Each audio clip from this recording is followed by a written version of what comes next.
reports a quote from his father, "Don't tell me what you value, show me your budget, and I'll tell you what you value." It seems this administration will continue to value its domestic agenda over national security. I, on the other hand, agree with the former Secretary Jim Mattis, who advocated for annual 3 to 5% real growth in defense top line to both fight tonight and adequately invest in capability to deter and win in tomorrow's wars. That said, this subcommittee will closely scrutinize the request to ensure that we provide a strong military as we develop fiscal year 2025 defense appropriation bill.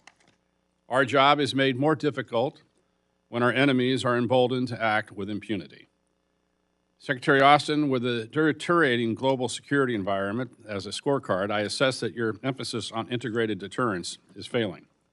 China is positioning itself to realize Xi's vision of building a force capable of taking Taiwan by 2027, reducing capability at scale and bullying our allies and partners across the Indo-Pacific. Xi is not deterred. Russia is in the third year of an unjust war of aggression against Ukraine, with no signs of stopping its ongoing invasion attempt. Putin is not deterred. China is waging asymmetric warfare against the American people by providing base fentanyl components to Mexican drug cartels.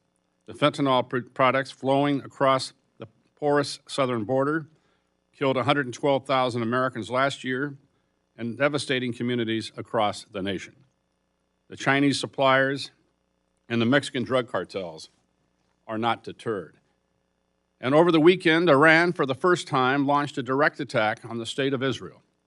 The Iranian barrage included over 100 ballistic missiles, 30 cruise missiles, 150 attack drones launched from Lebanon, Yemen, and for the first time, Iran itself.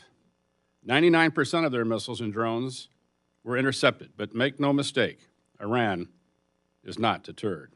Unfortunately, the department is plagued by bureaucracy that impedes the actions necessary to restore deterrence.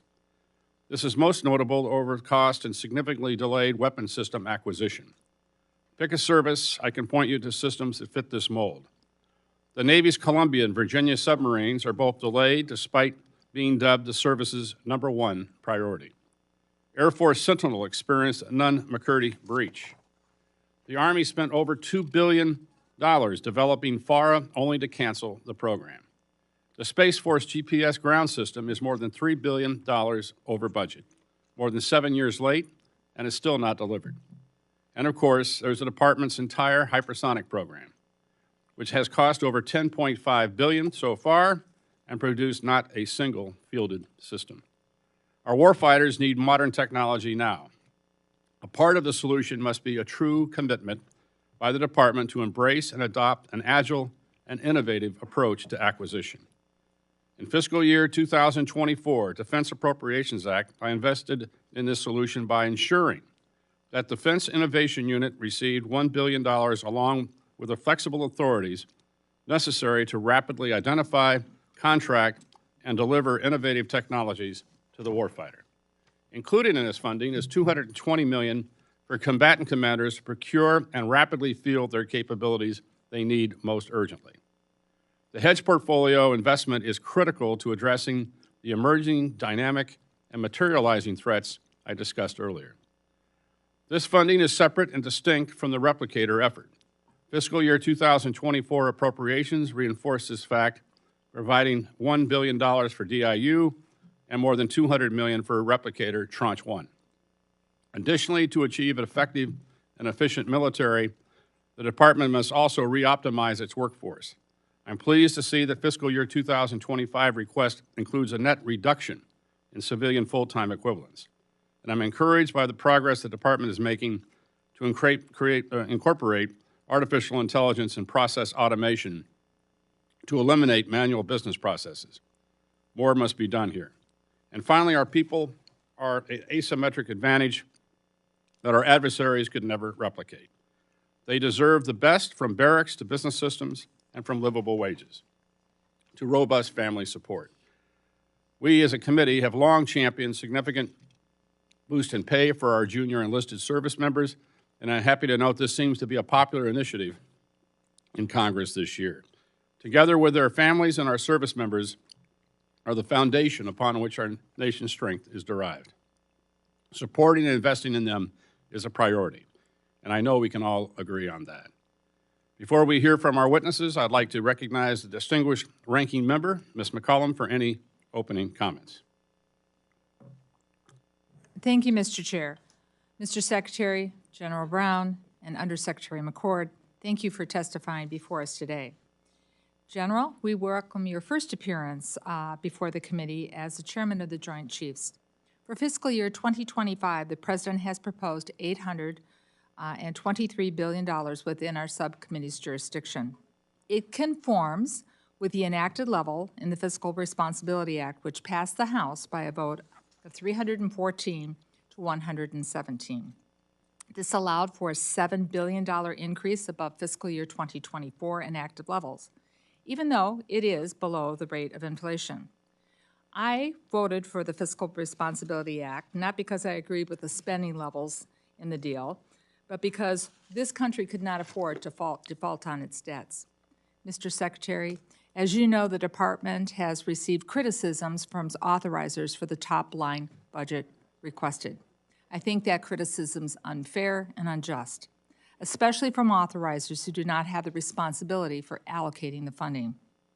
Mr. Secretary, you personally did not impose the Fiscal Responsibility Act of the Department on the Responsible Act on the Department of Defense.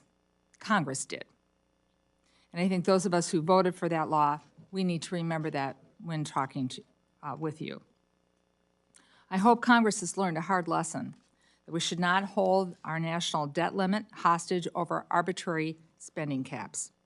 The Department and the administration are conforming to what the law of the land is. Asking the Department to ignore the law is not advisable. I know each of you and the service chiefs have made difficult choices this year to follow the law. As I said last year, Congress must be better about making hard choices when it comes to the defense budget. We need to continue to train, equip our servicemen and women, and to support them and their families here at home. We must prioritize modernization of our force and support investments which will support future modern combat. And most of all, we need to meet the requirements included in the National Defense Strategy. Every dollar allocated in your budget request represents an increased effort to defend our nation and to deter threats. As you know, we finally enacted fiscal year 2024 bill on March 23rd, 6 months after it was supposed to be completed. This delay triggered multiple continuing resolutions and impeded your ability to start new programs. None of this should have happened. Now, turning to the security supplemental. The Senate passed it over 2 months ago, and it's deeply unfortunate that it has not been brought directly to the floor for the House for a vote. Funding that bill would provide much-needed support for Ukraine, Taiwan, Israel, and it will make sure that we have the critical munitions we need here at home to protect the United States. The supplemental will support our military and provide them with the ammunition necessary to defend us here at home and support our allies abroad. And it also includes much-needed humanitarian assistance, which is long overdue to the people who need it. As the Chair mentioned, evidenced by Iran's actions this week, and Israel will require more interceptors to defend itself from Iranian missile attacks. Last week, our subcommittee was briefed by U.S. European Command on the prognosis for Ukraine without American support. As you know, it was chilling. Without the United States' assistance, Ukraine will literally run out of ammunition, and more civilians in Ukraine will be murdered by Russia. For these reasons, the supplemental must be enacted as soon as possible. While the hearing today will cover a range of topics, I want to highlight a few that are very important to me. First, I'm concerned about our nation's ability to address emerging threats. Many of the major systems that we rely on from each of the services are delayed and require additional funds from their original stated contracts. This needs to stop. Our industrial partners seem to be losing workers right and left after they've been trained, particularly in the shipbuilding industrial base. This is unacceptable, and it is extremely concerning to me. The Department, Congress, and industry must work together to ensure that there is consistency because of those jobs and the people in them are important to the national security of our nation. Second, the subcommittees heard from the Army and the Navy about how they are addressing recruitment and retention issues. I'd like to know what you think the progresses of the services have made in recruitment goals in the past year, and do you believe this will get us back on track on the near-term future?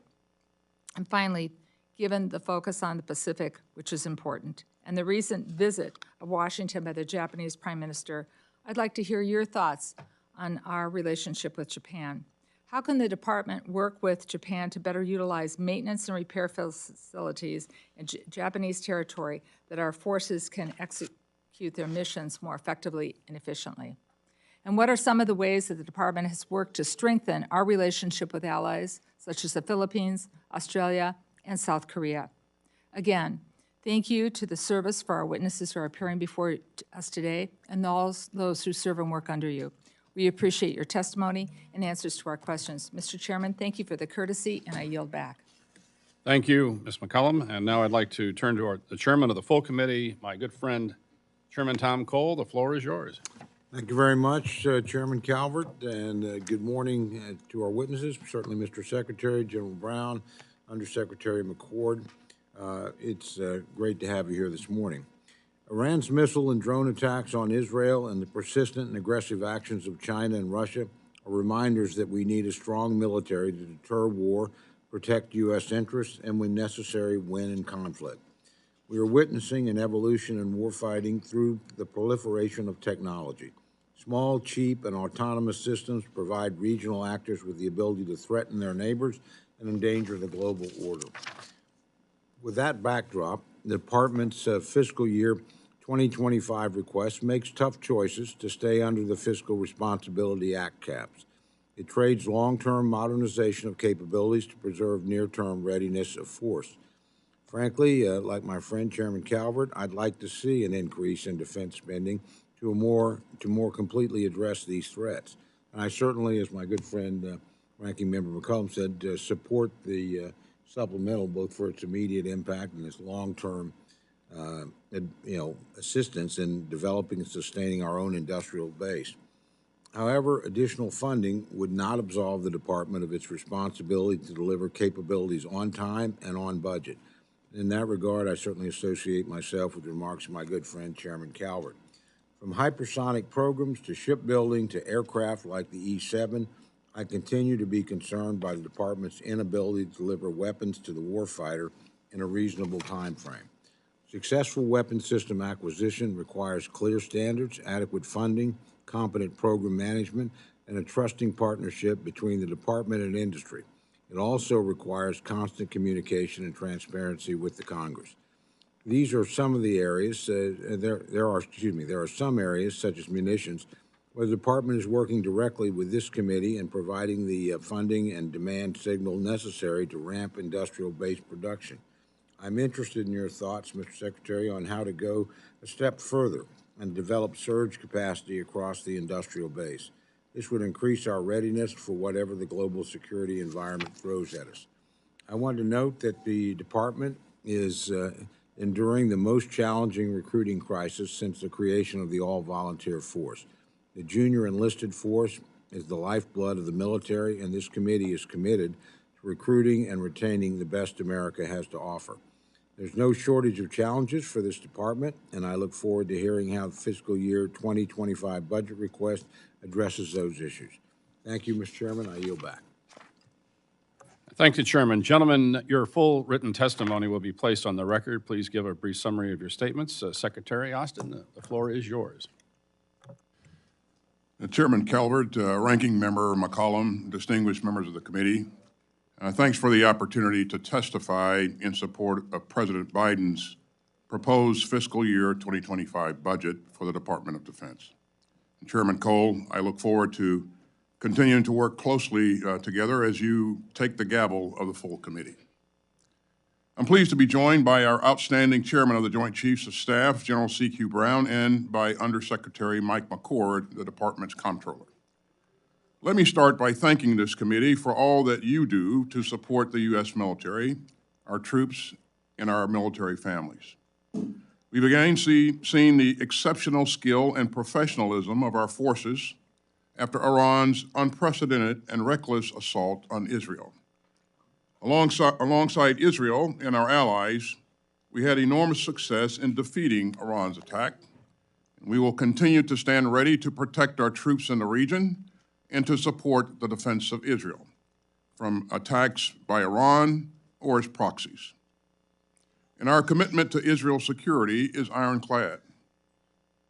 And let me be clear, while we've not seen renewed attacks on U.S. forces or facilities, as President Biden has said, we will not hesitate to take all necessary actions to protect our people.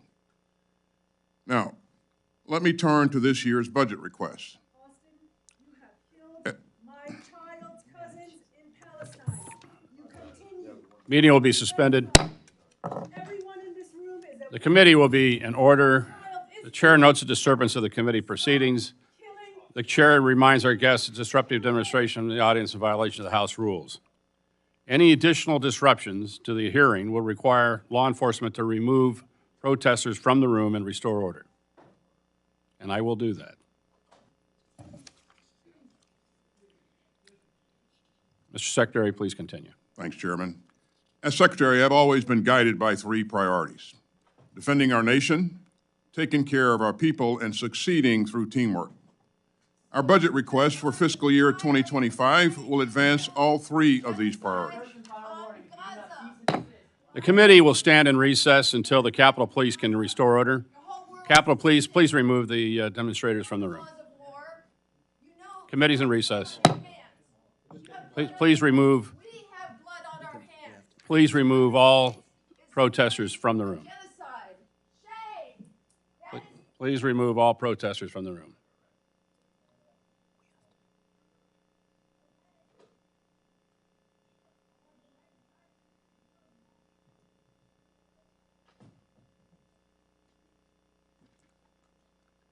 Any additional protests? All protesters will be removed from the room. Committee will come back to order. Mr. Secretary, please proceed. As I said, Chairman, our budget request for fiscal year 2025 will advance all three of the priorities that I mentioned. First, the President's request will invest in cutting-edge capabilities across all domains. This includes $48.1 billion for naval and shipbuilding capabilities, $61.2 billion to reinforce U.S. air dominance, and $13 billion to bolster Army and Marine Corps combat capabilities. Our request will also provide $33.7 billion to strengthen our space architecture and $14.5 billion to develop and field advanced cybersecurity tools. It will direct $49.2 billion to modernize and recapitalize all three legs of our nuclear triad. And it will sharpen our tech edge through a $167.5 billion investment in procurement and a $143.2 billion investment in R&D. Second, this budget request will support our outstanding troops and their families. That includes raising base pay and housing allowances, investing in better housing, making child care more affordable, and funding vital work to prevent sexual assault and suicide in the military. And third, this request will help the department further deepen our teamwork worldwide. Our network of allies and partners remains a strategic advantage that no competitor can match. And you can see its power in our strengthening ties across the Indo-Pacific, in today's expanded and united NATO, and in the 50-country Ukraine Defense Contact Group that I convene. Our budget remains rooted in our 2022 National Defense Strategy. Our request positions the United States to tackle the department's pacing challenge, the People's Republic of China, with confidence and urgency. It will help meet the acute threat of Putin's increasingly aggressive Russia. It will help us tackle the persistent dangers that we've just seen from Iran and its proxies in their attack on Israel. It will help us take on the threats from North Korea, global terrorist organizations, and other malign actors.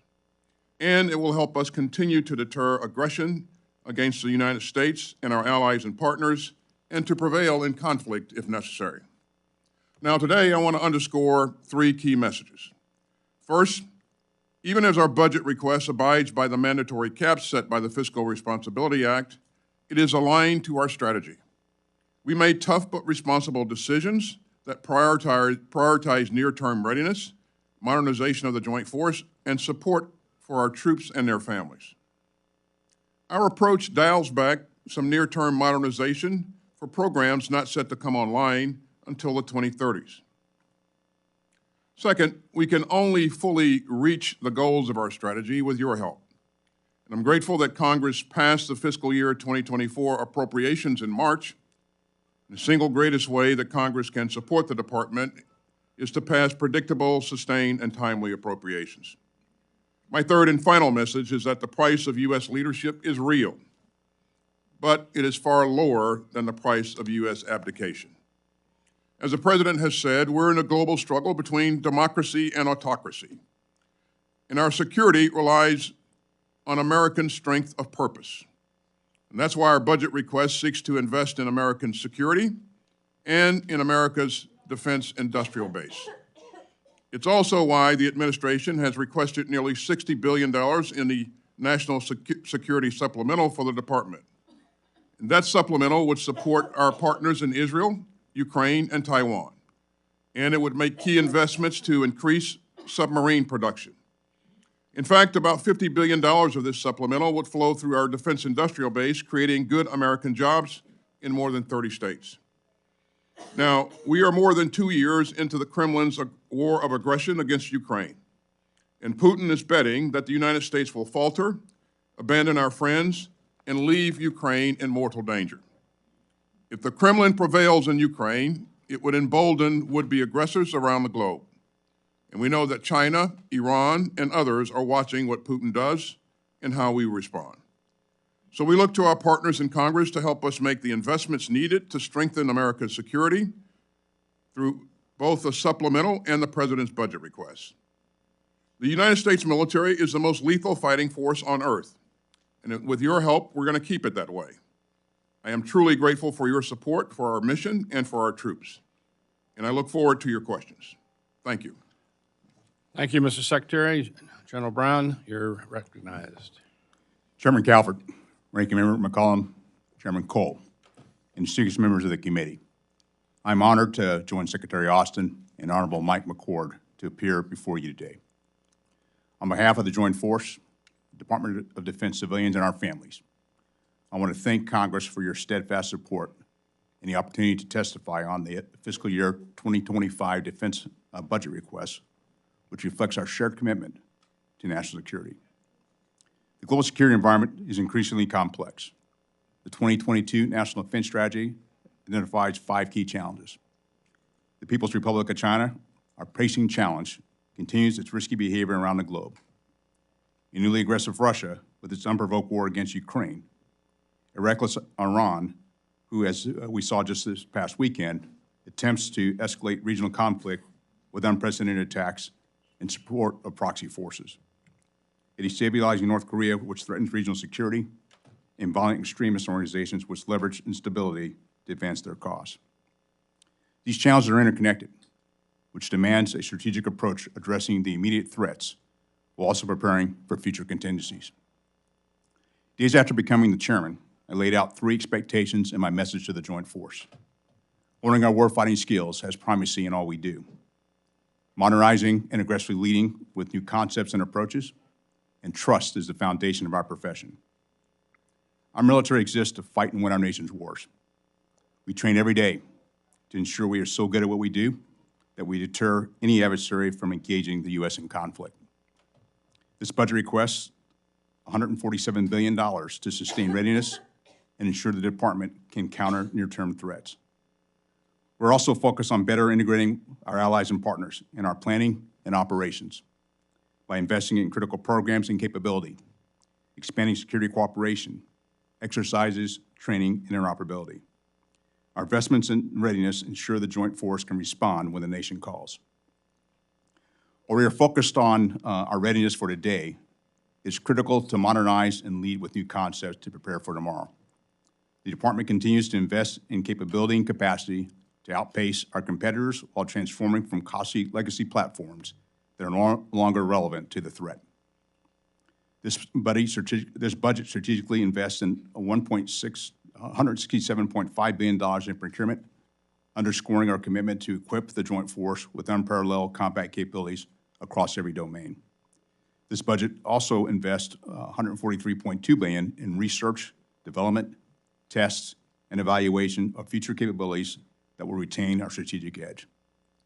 Finally, this budget invests significantly into nuclear modernization, digital innovation, multi-year procurement of critical munitions, and a strengthened defense industrial base. With rapidly evolving threats and technology, accelerating our modernization is crucial. Lastly, trust is the foundation of our profession. Joint Force must build upon and uphold trust in each other, trust with our families, trust of our elected leaders, and trust of our nation. Enhancing the quality of service and the quality of life of our personnel is not just a moral obligation, it's a strategic imperative.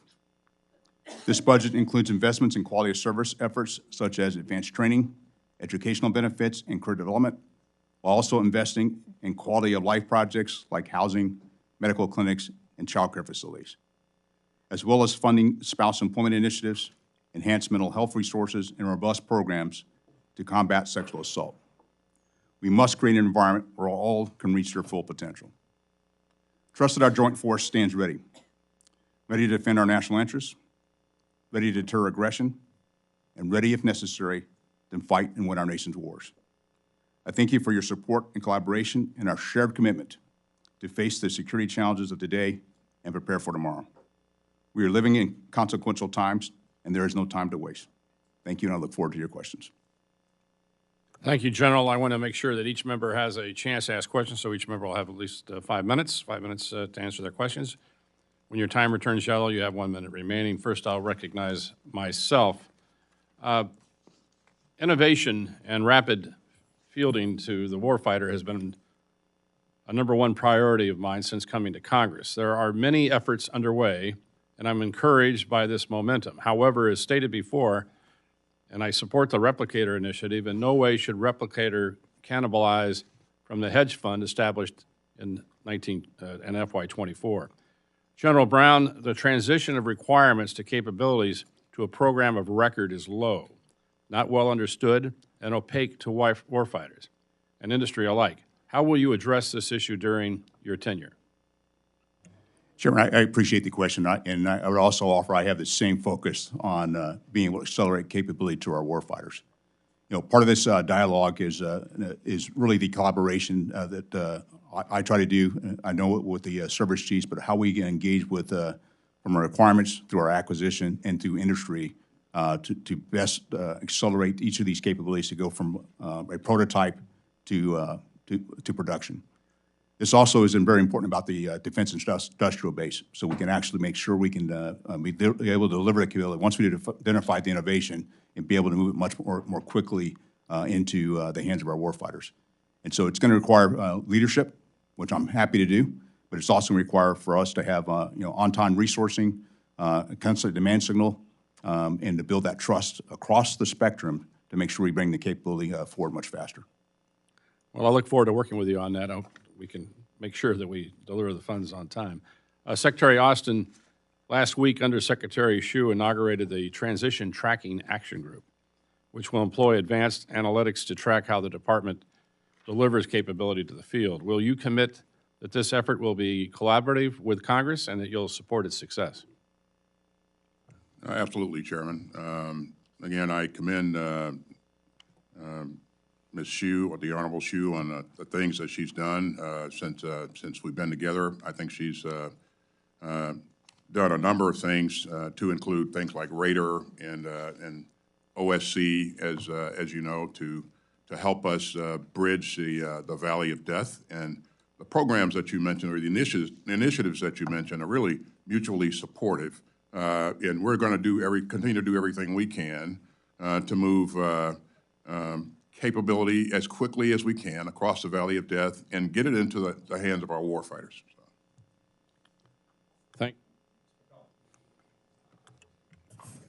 Thank you, Mr. Chair. Mr. Secretary General Brown, Undersecretary McCord, the Senate passed is supplemental, and it includes funding for allies and partners in EUCOM, CENTCOM, and INDOPACOM, as well as much-needed humanitarian assistance. Mr. Secretary, I'm going to ask a couple of questions together. Could you please let this committee know how our allies and partners are reacting to our delays in the enhancement of the supplemental? General Brown, please share with us your military assessment of the situation in Ukraine today and what it looks like for tomorrow. Mr. McCord, we know that the services are utilizing base funds to cover the cost of deployed personnel operating in EUCOM and CENTCOM. If we do not enact a supplemental, how will this impact the services FY24 base activities? So in general, why do we need to pass the supplemental right away? And is the United States losing stature in the world community? Thank you, gentlemen.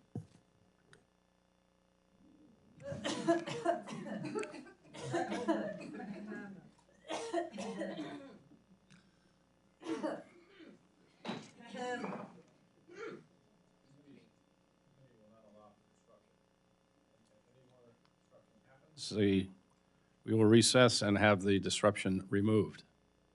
Mr. Secretary, you're recognized. Well, thank you, Chairman. You know, delaying the supplemental sends a terrible signal to our allies and partners, and they will question whether or not you know, we are committed to this cause, and whether or not we are a reliable partner. And we have, as you know, we have led every inch of the way in terms of making sure that security assistance is provided to Ukraine. We've united NATO, been instrumental in uniting NATO in ways that we haven't seen. Actually, NATO has expanded, and so I think that American leadership in this endeavor has been really, really important. I think that it's also, you know, the supplemental is also important to us for our security as well. This supplemental invest in our industrial base. As you know, we don't provide funds to Ukraine. The Department of Defense doesn't. We provide materials in terms of weapons, vehicles, munitions, and all of those things are replaced by us, and the replacements are designed and built in our industry, and so that means good jobs, jobs for people in America. So if that supplemental was passed, and when it gets passed, some $50 billion or so would flow through some 30 states here in America, and I think that's really important. And again, the supplemental not only provides support for Ukraine, but it also for Taiwan. Committee will stand in recess until the Capitol Police can restore order. Please instruct the Capitol Police to remove the disruption. Lloyd Austin, you're a liar. You lied to your nation about the genocide in Gaza. Every single You're a liar. not unprecedented. You You lied to destroyed the the American Iranian embassy people in about the genocide in Gaza. Gaza. You're not fooling anyone.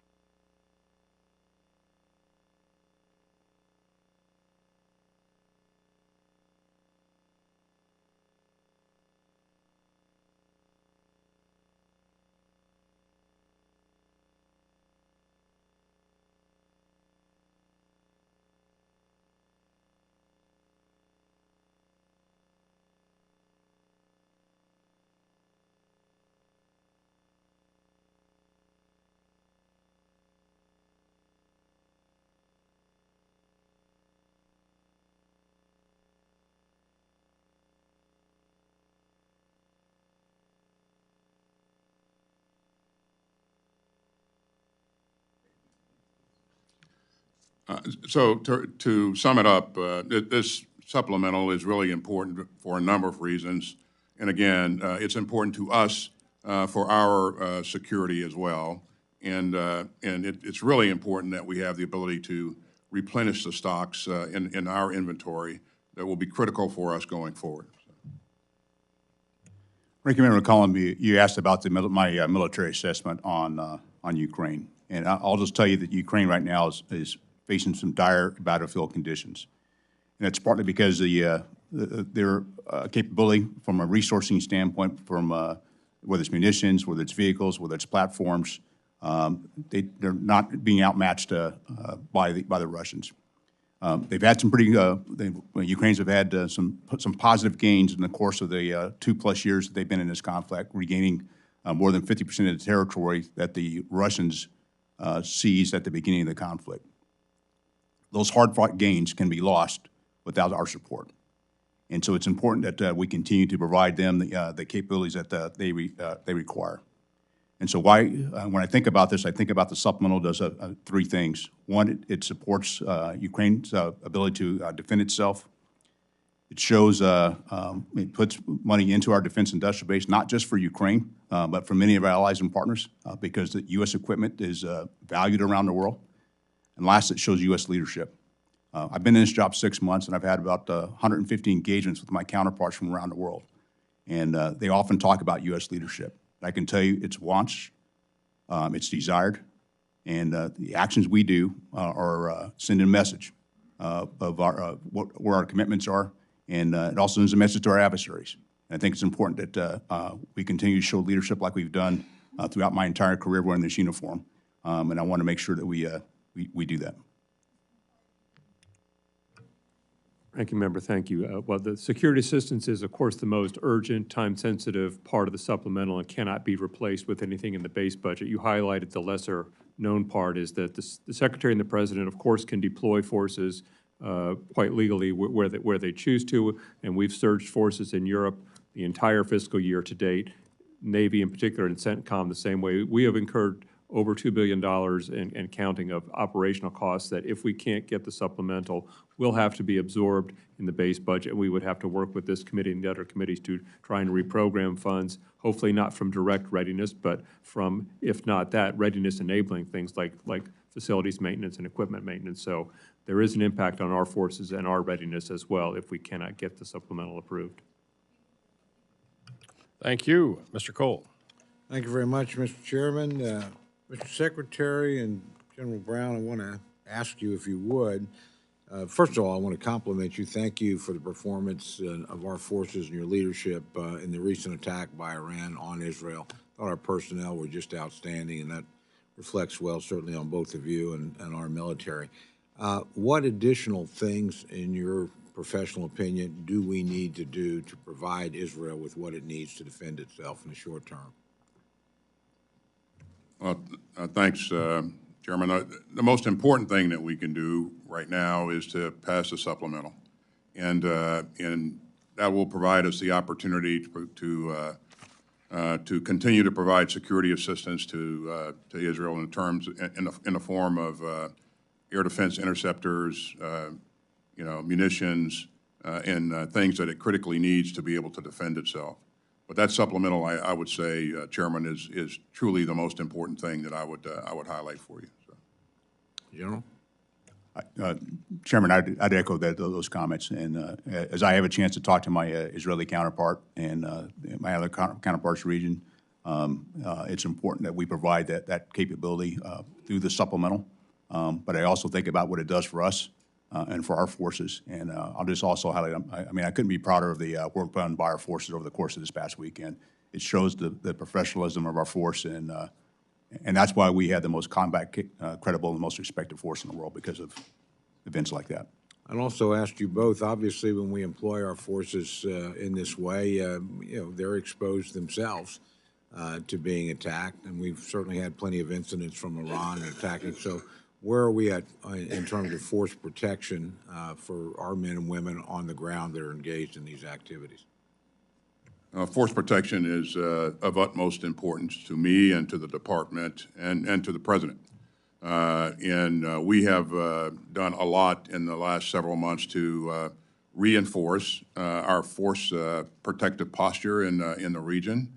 As you know, we deployed a number of additional assets over the last several months to ensure that we accounted for just about any contingency that could arise. And we as I said earlier, while we know that we haven't seen any additional attacks from Shia militia groups over the last several weeks, we know that that could change in a moment's notice. If it does, then you can expect that we will do what's necessary to protect our troops, and that we will respond at a time and place of our choosing. Again, I echo exactly what the Secretary said. You know, it's very unfortunate we lost 3 service members back in January, but the tremendous work by our forces for force protection and be able to respond like we did back at the beginning of February sent a pretty clear message that we will defend ourselves, and as the Secretary highlighted, we'll continue to do so. Obviously, this supplemental has a lot of different components to it. We've talked a lot about Israel and Ukraine, the importance of both those, and I certainly agree and hope we can get that done literally this week. But there's another component portion, of course, and that's directed to the Western Pacific, both to our own forces and to Taiwan. Widely known that Taiwan has ordered billions of dollars worth of weapons from our country that haven't been delivered. Can you give us some insight as to the difficulties, why we have not been able to help a country that literally is under enormous pressure from China receive weapons that it's actually paid for? This has been an area of focus for us, Chairman. We, from the very beginning, I asked my team to bore into what was causing the delays or is causing the delays. And there are a number of things that come together to create those delays. And we are working hard to make sure that in every way possible, we do everything we can to speed the process up. I agree with you that this is critical capability that's very much needed by Taiwan. And so we're going to continue to work on this. But it's a complex picture, but nonetheless, we're going to make sure that we're doing everything we can to move as quickly as possible. And we continue to communicate to our allies and partners where we are in terms of getting them the needed capability. And again, I could not agree with you more. This is really, really important. So. Okay. One last question, and I'll direct this to you, General Brown. You're very familiar with Tinker Air Force Base. We've talked about it a lot over the years. As you know, the AWACS wing is primarily based out of Tinker. Those are really old airframes, E3s. We know we're beginning to try and address that problem, but this is something I've raised in this committee for many, many years. Tell me where we're at in terms of the E7. I am a little disturbed. I think in the department budget, we're zeroing out that line. Again, I know you're under a lot of pressure or money for that right now, but let me know where we're at, because I do worry with the Russians. This is, airborne early warning combat control capability. We have lost a lot of that as we've retired E3s. We haven't been able to replace them anywhere near as rapidly as we should. So give us an update on how we're doing there. Well, Chairman, I'm a little bit removed from my time in the Air Force, but I'll defer to the Air Force to get you some specifics, and we'll do that. I'll have that opportunity next week with okay. them. But one of the things we were really trying to do was, first of all, as you know, you got to buy the green aircraft from and then convert it over. And we were looking at the long lead items to make sure we were able to do that, but also at the same time working with our allies and partners, particularly the Australians, who have the platform today, and we have airmen in Australia that are training. So not only it's the aspect of getting the capability like you described with the prototype, but also marrying up our service members so they can operate it as soon as it becomes available. And we'll continue to work very hard to make sure we bring that capability forward as well. Well, I look forward to working with you on that, but I just want to highlight as a matter of real concern. I think this really relates to Chairman Calvert's larger point about delivering weapon systems on time and on budget. And I think we've got a problem across the board. We've used a lot of, eaten up a lot of our immediate capability on the assumption certain things would be ready at a certain time, and it hadn't happened. So we have a gap where the capability's gone and we haven't got the replacement online. Worries me a lot. With that, yield back, Mr. Chairman. Thank you, Mr. Chairman. Mr. Laura. Chairman, Mr. Secretary, welcome. Sorry, we're kind of hearing hopping this morning, so I welcome you to the committee. Mr. Secretary, it's well known that the Navy is experiencing significant issues related to shipbuilding, and in particular submarines. We know we need more ships, more subs, but we lack the infrastructure and the workforce to stay on track. I want to be clear that the private sector could do more to help. There are delays in several programs, including both the Columbia and Virginia-class submarines and a future aircraft carrier. We also have a significant backlog of ship and submarine maintenance, all of which have a footprint in my state. These delays will impact the Navy's readiness, and the Navy completed a 45-day shipbuilding review to address some of these issues. And I noted in a recent article, here's Sea Air Space, that it says that the Secretary of Navy says 45-day shipbuilding review will be followed by another review. Can you share with us your impressions of the findings of the first review, particularly the delays in the Columbia-class submarine, and how this might impact the shipyard industrial base, and what this committee can do to assist you? Regarding the delays, I share your concern. As you know, we're requesting to invest in one Virginia class this year versus two. Mm-hmm. And the reason that we're doing that is because there's a backlog. And rather than increase that backlog, the right thing to do, in my view, is to invest in the industrial base in terms of giving the industrial base the means to expand capacity by recruiting and retaining the right people, making sure that they can strengthen their supply chains. And so in 23 and 24, we asked you for $1.9 billion to invest in the submarine industrial base. And this year, we're asking you for, in this budget, for some $4 billion, excuse me, for the industrial base, for the 25 budget. That's in addition to the $3.3 billion that's included in the supplemental. So as you can see, there's some pretty significant investment in the industrial base, and I think we have to do everything we can to put those resources to good use. Now, I met with the CEOs of General Dynamics and Huntington Ingalls here recently, and we talked about what their challenges were in terms of workforce challenges and supply chain challenges, and we talked about how we could best use those resources that you are allowing us to invest in. So certainly they are doing things on their own to invest in increasing capacity, and I think the right things are going to happen. It's just going to take a bit more time. And as you know, because of AUKUS, Australia is also investing in our submarine base. So the amount of money and the amount of resources that we're putting against expanding capacity, I think, is material. It's real capability, and we have to make sure that we're putting it to good use. I know that industry is serious about it, and again, it's just going to take a bit more time. I understand, and if we could, and you can speak offline, but the findings of the 45-day review, I understand that, and I think the committee has tried to provide resources, but then I just, read that we are then looking at additional review to deal with ordering another review to take a deep dive into the opportunities for improvement.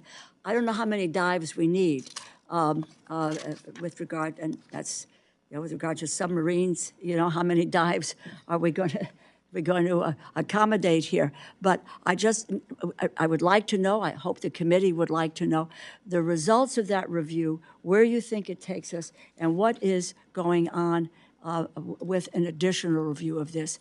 And I appreciate your working with General Dynamics and others and getting their view, and the Australians. If I can ask you a question about continuing resolutions. I appreciate your comments and your testimony regarding about the importance of passing government funding bills on time to ensure our nation's safety. keep the industrial base strong, out-compete our adversaries. Many of my colleagues speak at length about wanting to achieve these goals, yet, as you know, we passed the defense spending bill this year over 5 months late. I repeat, 5 months late. I hope that we do not continue to play games with our federal spending process this year. Can you elaborate on the negative effects of continuing resolutions for the Department of Defense, American manufacturers, the industrial base, and for our readiness generally? What would be the consequences of another CR this year, Mr. Secretary? I hope General Brown and Mr. McCord can chime in as well. Well, the effects of the CRs are significant, especially if you have CRs that last that long. You obviously can't initiate new starts. You lose a lot of time on initiatives, and the one thing that you can't buy back is time. And so over the course of years, these things compound, and they add some of the friction that we've been discussing. But again, I think the best way that we can help ourselves is to make sure that we receive an on-time budget. And as you know, our budget request is directly linked to our strategy. So without a budget, we can't execute the strategy to its fullest. And I've been pretty deliberate in asking my staff to maintain course on making sure that everything that we ask for is directly linked to the strategy. And we've done a good job of that over the last 3 years. But if you don't get a budget on time, you're not executing to your full capability. So it has a significant impact on our ability to do a number of things, but you can't buy back time. General Brown? Thanks for the question. I'll tell you, I've been a general officer for about 15 years, and we spent about a third of that in continuing resolutions. And the challenge we have there is, and I'll use this year as an example, there's about 400 things we couldn't do, whether it was new starts, change our levels of our procurement, or to do MILCON. And so particularly when we work with our defense industrial base, and then an increased cost and increased time.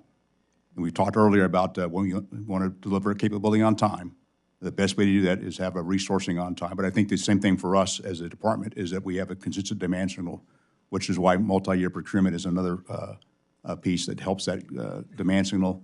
It allows the defense industrial base to do their supply chains, have a workforce that has consistency in employment. And so it's important. All that comes together for our national security. It's really, it's hugely important. Thank you. Mr. McCord? As Secretary noted and General Brown noted, we have now emerged into a pattern over many years of spending about a third of each fiscal year in a CR, which is much more problematic on the acquisition side. To go back to Chairman Cole's comments about trying to deliver things on time, our contracting gets delayed. We have a better time managing on the operating side than we do on the acquisition side. In this year, the particular issues were the difference between our request and the CR was about $25 billion. So think about losing $2 billion a month. Falling behind, hoping that you'll catch that up. But also, just given the way that the Fiscal Responsibility Act was written, there was a chance, however remote, of a full year CR and of a sequester. And so myself and others spent considerable time planning for things that didn't happen, which was also time that could have been used on other, more productively. Just as final comment, and thank you, Mr. Chairman. I think it's, and the ranking member mentioned it a moment ago, this winds up being a terrible waste of taxpayer dollars. And people who care deeply about that should think about this, as well as people who care about our national security and our being able to do. You can't buy time. I think that's a critical comment, Mr. Secretary. Thank you. Thank you, Mr. Chairman. Thank you. And I think that we would all agree, no one on this committee enjoys continuing resolutions. And I understand that. And I hope that we could talk to some of our friends and colleagues over in the other side of the building in the United States Senate. We got our bills done relatively on time, and unfortunately the Senate seems to get in the habit of not passing appropriations. Well, Mr. Secretary, on both sides of the aisle. Mr. Chairman, with all due respect, I think we have to talk to people on our side who proclaim that continuing resolution would be great. Even shutdown of the government would be great. Well, I don't you think know, that and was- I know, and others know, that ain't the truth. That's not anybody on this committee. No, hey, I'm not talking about this. Police people shouldn't feel, threatened, but it's out there. Thank you. Thank you. Mr. Rogers. Thank you, Mr. Chairman. Gentlemen, welcome to the subcommittee. And General Brown, congratulations on your elevation. First time in front of us, you're with us as chairman of the Joint Chiefs. So congratulations and welcome. Let's talk a moment about the ramifications of what we do in Ukraine. Obviously, our most severe non-combatant is absent from the scene. But the ramifications of what we do there or don't do there is heavy. Ms. Secretary, would you care to tell us what you think is the bigger picture, the strategic and moral importance of the situation in Ukraine as it relates with us? You know, what we have said from the very beginning, sir, is that we want to see, at the end of the day, a Ukraine that is a democratic, independent, and sovereign state that has a means to defend its territory and deter aggression. And Ukraine is not asking for us to fight the fight for them. They are asking for us to assist by providing some of the means that they need to protect themselves and defend their territory. And we've done that over the last 2 years, and that's why they are in the place that they are now. I mean, they've defended against a much superior force, and not only held their ground, but also taken back some 50% of what Russia, the ground that Russia occupied initially. And I think for a much smaller force, I think that's commendable. But unless they have the air defense interceptors, the artillery munitions, and other things that they need, it's going to be very difficult for them to sustain their efforts. Now, if they are not successful, to your question, it has ramifications not only for Europe but for the United States of America, because we all know that Putin won't stop in Ukraine. This will continue, and our allies on the Eastern Front there are very, very concerned about that, and rightfully so. It will also signal to other autocrats around the globe that the United States is not a reliable partner. And so all of the alliances and partnerships that we've worked hard to develop over the years will be in question in terms of their eyes. So it has significant ramifications. But again, I think Ukraine has done an incredible job of inflicting significant damage on the Russian military with a much smaller force. And they've done that with our help and the help of some 50 nations that we've rallied in their support. Well, with Mr. Putin saying very openly and repeatedly that he wants to restore the old Soviet Union, and all of the nation states in Eastern Europe especially, as you have said, are looking to us, and if we fail them, I think it fuels further the belief that Putin will try to succeed in restoring the old Soviet Union. Do you agree with that? Do you agree with that? I absolutely agree, sir. I think Putin believes that he can wait us out. He believes that the resolve of the Western countries will soon fade, and our coalition will fracture. But Putin's wrong, we're going to continue to try to find ways to support Ukraine. Let me quickly ask you about landmines in Ukraine. 60 Minutes on CBS last week did a story about the landmines that have been sown all through Ukraine by Putin and his forces. What can you tell us about that problem? The Russians have made extensive use of landmines, and we saw the Ukrainians go up against that last spring as they launched their offensive. And they've done that. The Russians have done that in every place they fought. But in this case, the territory, the terrain is littered with just with landmines, and it will take years to police this up, to clean this up.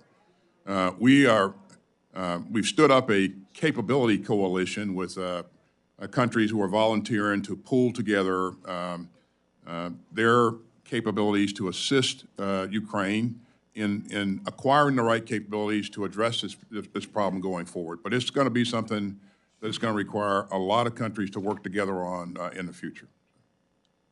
Thank you, Mr. Secretary. I yield back. Thank the gentleman. I recognize Mr. Cole for an announcement. I think probably good news on all fronts. Just want folks to know that the three component bills of the supplemental have been filed. Three. One for Israel, one for Ukraine, one for the Western Pacific. My understanding there'll be a fourth bill that relates to border security, but those will be the component parts of the supplemental will be considered independently. So just want people to be aware of that. I think that's good news all around. Yield back. Thank the gentleman for that announcement. Mr. Ruppersberger. Yes, thank you. First thing, thank you all for being here today and for your service to our country. This is a very important time. And Honorable McCord, thank you for all you do and your expertise. We're going through the president's budget and the supplemental. And I share your concerns about the current global security environment and the multi-phase challenges that we face. Just last weekend, Iran directly attacked Israel for the first time in decades. What happened in the Middle East this past weekend is a snapshot of what happens every day in Ukraine. But right now, Ukraine is running dangerously low on ammunition and other equipment, as you stated before. Without additional aid, I don't see how much longer they can hold out. And amidst all these conflicts, there is China. The National Defense Strategy identifies the PRC as our pacing threat, and while the global security environment is rapidly changing, we continue to be in a great power competition with China. So in that vein, General Brown, can you please describe how China is helping Russia reconstitute its military since its invasion of Ukraine? How is the PRC strategically exploiting the conflict to gain advantage in its great power competition with us? Excuse me. Thanks for the question. And so, how the PRC is helping Russia is, it's very low level, but by and large, it's by not condemning the acts of Russia invading another country. And how that has impact is how the PRC is watching what Russia is doing. They're watching what we're doing, and they're doing things to prepare themselves should they decide to have pursue any type of conflict in the Indo-Pacific. And so it's hardening their capabilities from an economic standpoint, but also looking at their military capabilities and what they can learn as they watch the current events there in Russia, in Ukraine, excuse me. Well, thank you for that. It is apparent that it is not helping Ukraine. We are helping China. Now, in March, the Senate passed a national security supplemental that provides foreign aid to Ukraine, Israel, and Taiwan. It sounds like we're set to consider some version of that in the House, hopefully. Now, Secretary Austin, why is it critical to our own national security that we get additional military aid to Ukraine as soon as possible? If we care about the threat of China, why does it follow that we should also care about Ukraine and whether it wins or loses? Well, thanks, sir. And again, in terms of our own national security, we know that, I believe that Putin won't stop it with Ukraine. I mean, I think he will continue to seek to pull back in some of those countries that were in the former Soviet Union, and I think we can look for significant turbulence in the region going forward if he is successful. We have provided a number of elements to Ukraine, and we'll hope to continue to do that in terms of security assistance. We have to replenish what we've provided, and so having the means to do that, I think, is really, really important for our readiness and our security. And you mentioned China. China, Iran, and others are watching what happens in Ukraine. And if the United States proves to be an unreliable partner, and not only will it erode the confidence of our European allies in NATO, but it'll also encourage players like the PRC and Iran to do the kinds of things that they would want to do anyway. So I think this creates more discord potentially in the future. But this is really important. Ukraine matters not just to Europe; it matters to the whole world. This is about the rules-based international order and making sure that a country, a leader of a country, can't wake up one day and decide that he's going to erase the borders of his neighbor and get away with it. I mean, there has to be some kind of international order. So. Yeah, I want to make this comment. I'm very concerned that certain members of this House are acting as if Russia is our ally. And I hope that we can get the facts out that this is a very serious issue. And I wish more people who feel that way in this House would attend this type of hearing to realize how dangerous that is.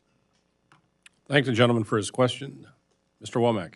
Thank you. My thanks to the gentlemen before us for their longstanding service to this country.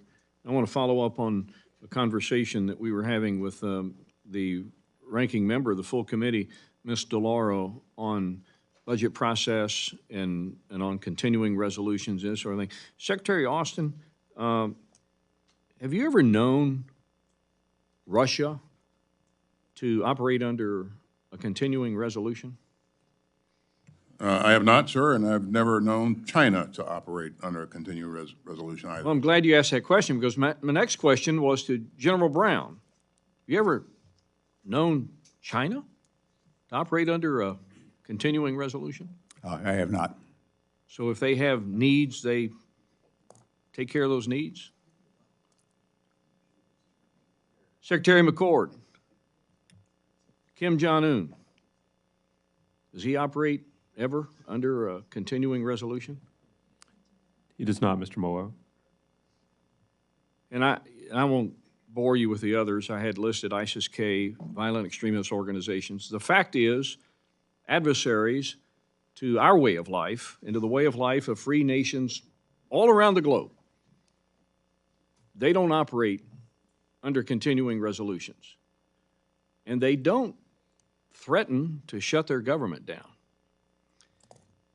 And to me, it places a heavy risk on our men and women who serve in the greatest military on the planet that we would ever consider delaying a budget like we did this past year for 5.5 months in the fiscal year, because I think that does endanger our way of life.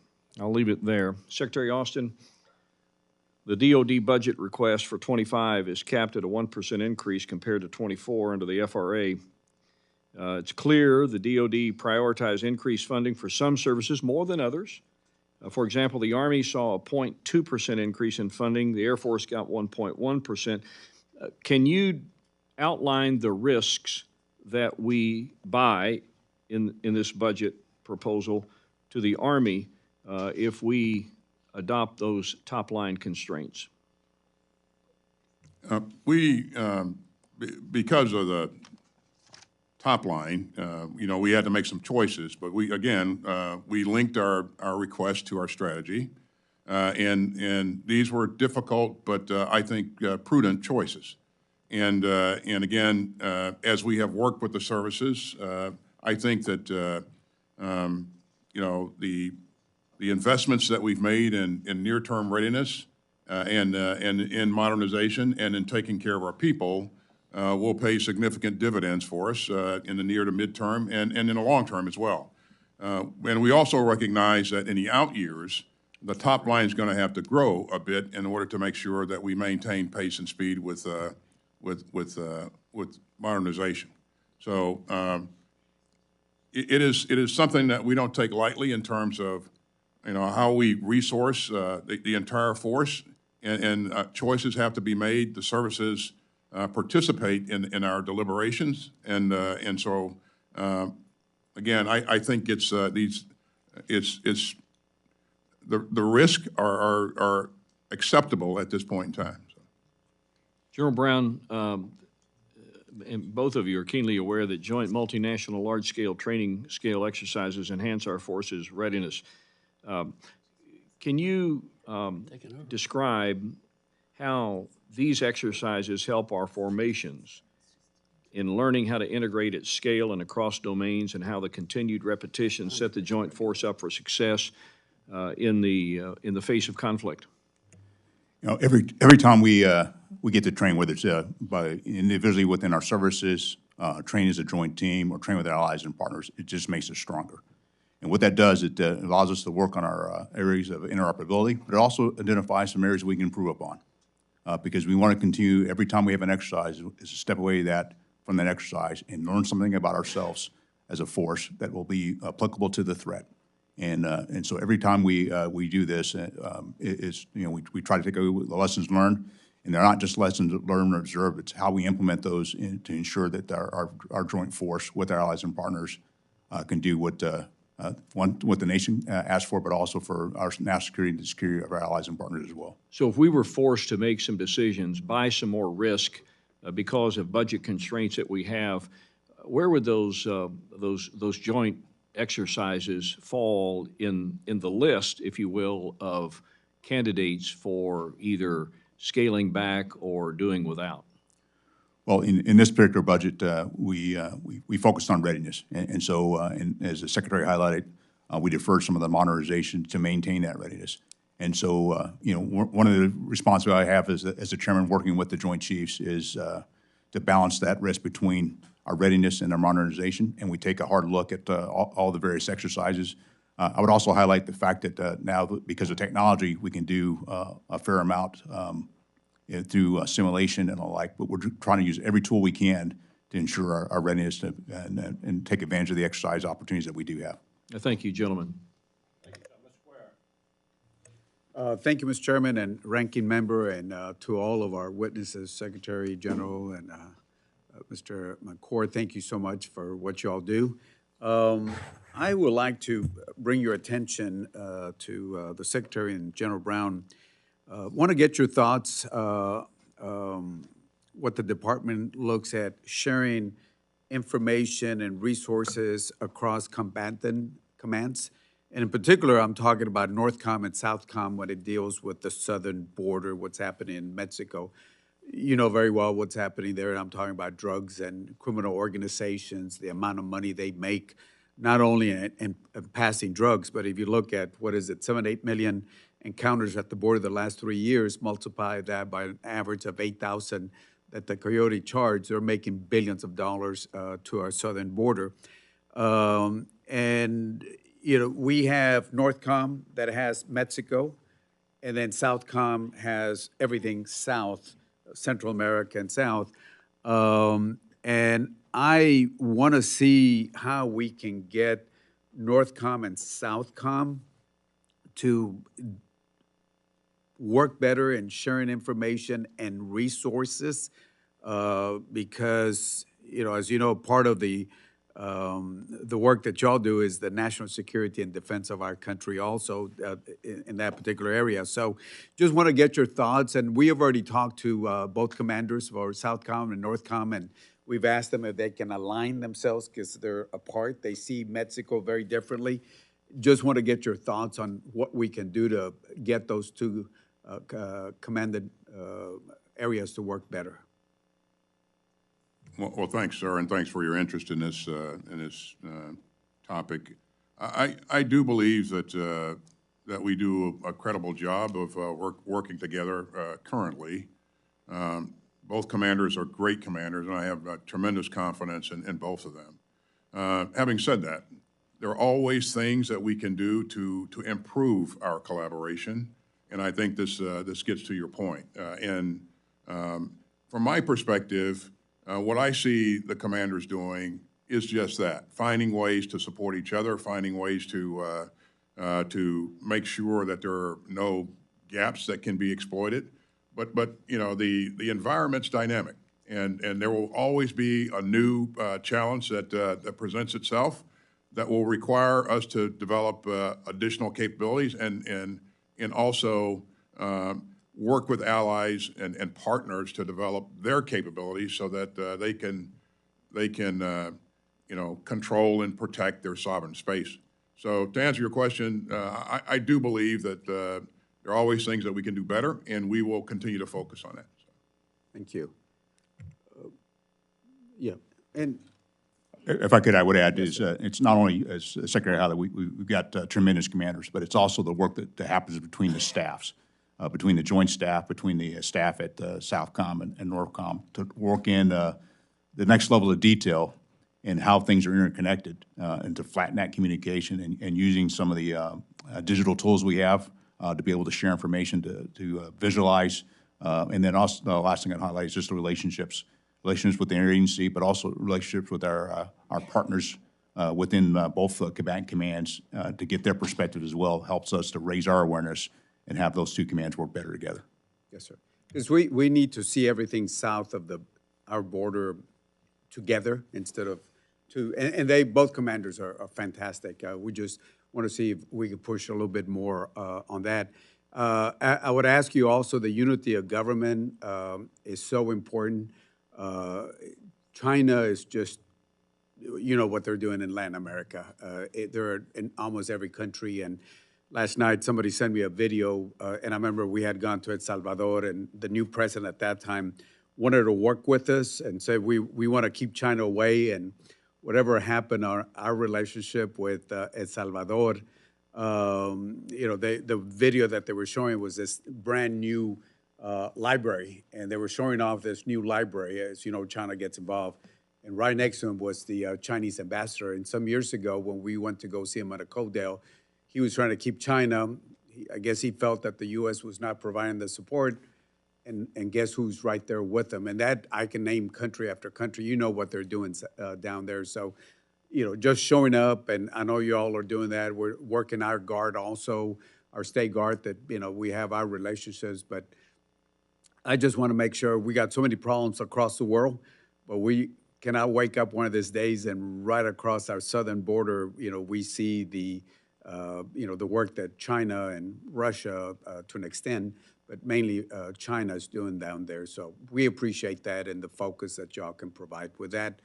To the point that you're making, sir, it does require not only the tremendous efforts of the military, but also a whole of government approach. And so, you know, a few dollars spent in the right places or invested in the right places can certainly buy us credibility and goodwill, access that is very important to us, and also displace some other elements that would want to enter that space as well. So. Yes, sir. Thank you. Thank you so much. I yield back, Mr. Chairman. Thank the gentleman. I would point out, too, to Mr. Cuellar, and we share the same concern on Mexico being in Northcom. The decision of putting Israel into CENTCOM turned, I think, to be the correct decision. Obviously, the coordination between Jordan, UAE, and other countries within that region proved very valuable during this last encounter with Iran. I think the same thing could happen if we could work out some kind of agreement to put Mexico into Southcom. With that, I recognize Mr. Carter. Thank you, Mr. Chairman, and welcome. Very proud of the service each of you give to our country. General Austin, I understand you had a meeting with the Prime Minister or the Minister of National Defense for the PRC, or a conversation at least yesterday. Can you talk about the call and how it went? And are there plans to continue dialogues between our militaries? And what efforts are we taking to address the unsafe, risky behaviors of the PRC military and prevent conflict in the region? Well, thank you, sir. This is very important to us, and I think we've seen across our governments, we've seen a number of engagements over the past several months, including Secretary of State, Secretary of Treasury, my call, the National Security Advisor. So we are engaging at a number of levels. This is the first time that I've had the opportunity to engage the new Minister of Defense, and of course, his predecessor. We never had an opportunity to talk, and that was very disappointing, even though we reached out a number of times. You've heard me say, sir, that I think it's critical that great powers continue to maintain open lines of communication, because if we're operating in the same areas, if you know, there are a number of things that can happen that could quickly spiral out of control, and the inability to talk to senior leadership and make sure that that you know we have the ability to dial down tension, I think is really important. So the initial engagement, I think, was really good, and we spent an hour talking to each other, and I hope to continue that at some point in the future. And again, the things that we are interested in is making sure that making sure that, number one, we dial back the unsafe activity that we see in the region. You know, the unsafe intercepts of our aircraft and ships, and also the aggressive behavior that we see in the region against our allies and partners. And a good example is what we just saw with the Philippines there at Second Thomas Shoal. So so we talked about a number of things during that conversation, and it's been pretty widely reported. But again, the most important thing to me, sir, is that dialogue is there. Those communication lines are now opening up again, and we're going to try to do everything we can to maintain those open lines of communication. Thank you for that. Your budget is based on strategy. The FY25 budget includes $9.9 billion for the PDI. However, there are concerns that we're not investing fast enough in the region. Could we be moving faster with investments in that region, or do you feel we're doing enough? You know, our investments we are making, are they going to be enough to deter China? Thanks, sir. And let me, again, thank you for your support over the years for PDI. You're right, sir. We're asking you for $9.1 billion in this 25 budget. Over the last couple of years, we've asked you for some $20 billion plus in support of PDI. We're investing in those things that we can that are achievable. You know, things that we can actually accomplish in the time period that we want to accomplish them in the near term. So improving infrastructure, enabling our forces to be forward positioned in theater, making sure that that we have the ability to continue to conduct exercises and invest in the right things. I think you know there are always things that we additional things that we can go after, but I think we've made the right choices in investing in things that we can actually achieve here in the near term. Well, thank you. I visited that region once. I'm going to do it again, probably in August. I have real concerns, so thank you very much. Thank you, gentlemen. I'd like to briefly pause the proceedings to recognize our newest members of the subcommittee, and my friend from Tennessee, Chuck Fleischman, just joined us. Chuck was chairing his own hearing over an Energy and Water Subcommittee with the Army Corps of Engineers this morning. Good luck with them. So he couldn't be here this morning. But Chuck, welcome to the Defense Subcommittee. Pleased that Chairman Cole appointed you, and look forward to benefiting from your dedication and knowledge. Thank you, Mr. Chairman. It's a privilege. Thank you. Thank you. That, to recognize Mr. Aguilar. Thank you, Chairman Calvert. Mr. Secretary, many of us in Congress are committed to passing this national security supplemental, Ukraine, Israel, Taiwan, giving our allies the security assistance that they need to combat the threats that you've discussed, posed by Russia, the PRC, and violent extremist actors that threaten global peace and stability.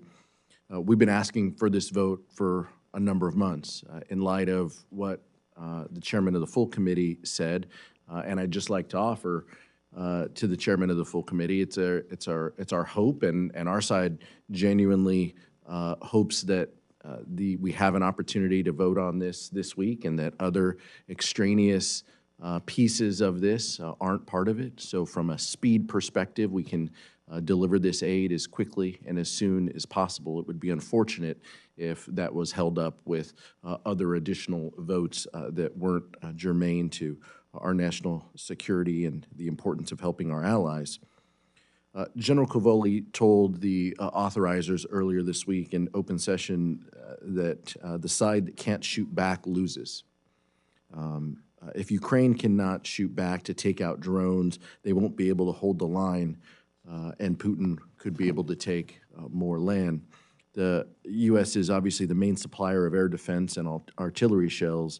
Mr. Secretary, is it fair to say if we don't pass the national security funding that we can't provide those artillery shells to help combat Russia? And from a timeliness perspective, can you put a finer point on what the next few weeks means for our ally in Ukraine?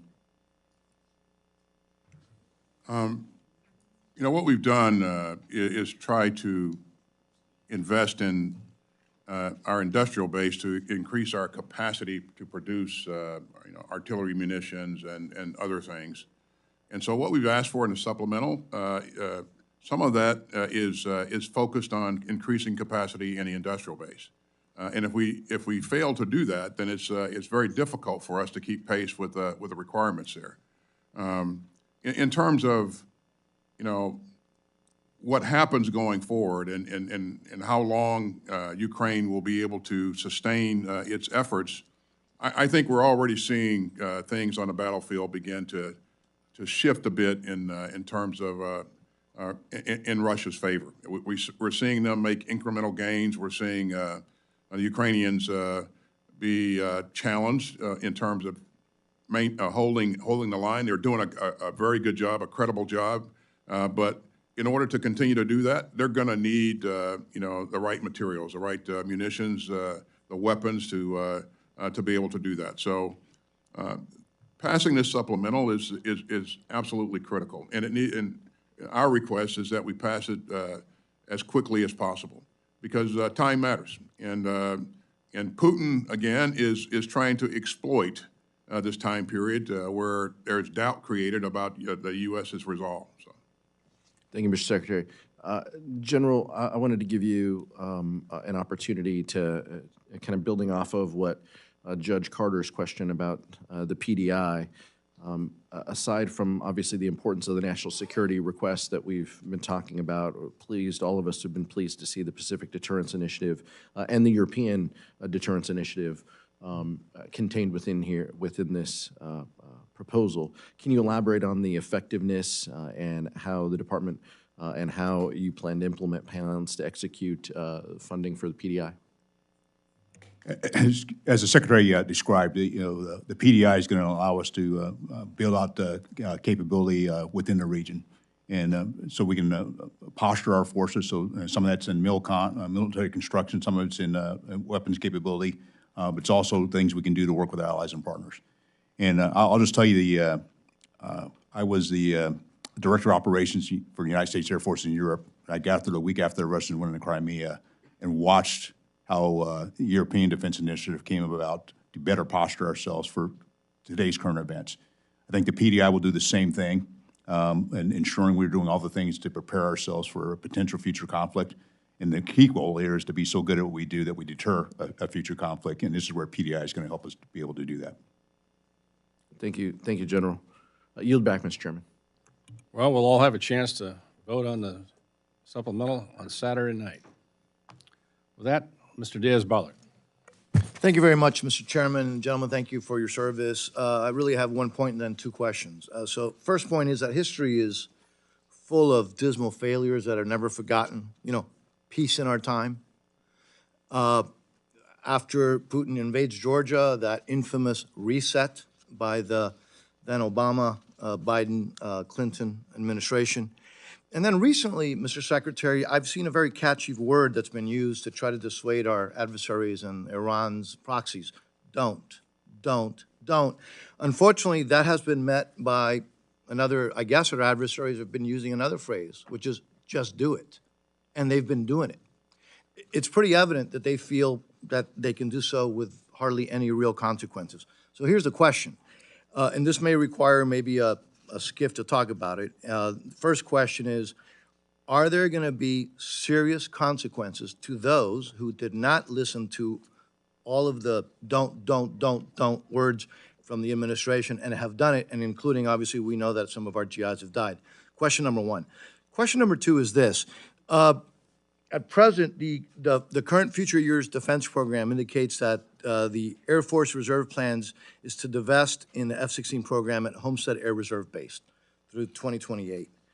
I don't have to tell you all of how China feels emboldened, and they are making strides in this hemisphere and our own hemisphere. While they don't have a base yet, they do have things that are starting to look like bases.